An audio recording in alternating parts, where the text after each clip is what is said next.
Hi guys, and welcome back. Here's how you can upscale the quality of your anime music video using a plugin called Instant 4K from Red Giant using After Effects. So make a new composition, set the resolution to 3840 by 2160, which is 4K, and then drag an HD image. This is, for example, an excerpt of your music video in HD, and then to make it 4K, then go to Effect, RG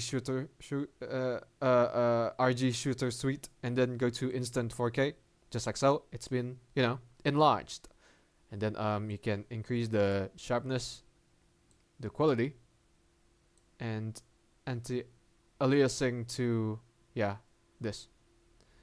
You can even change the filter type so that it's best, just like so. Now, as you can see, it's sharp. In comparison, if we turn the effects off, then it will just be like this, not as sharp. If we turn it on, then it's much sharper, just like so.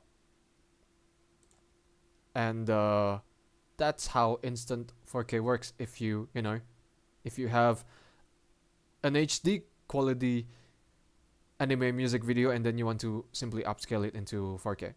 So thank you for watching, guys. Do drop a like if you enjoyed the video, and don't forget to subscribe to the channel. For me, it's good day. Ciao.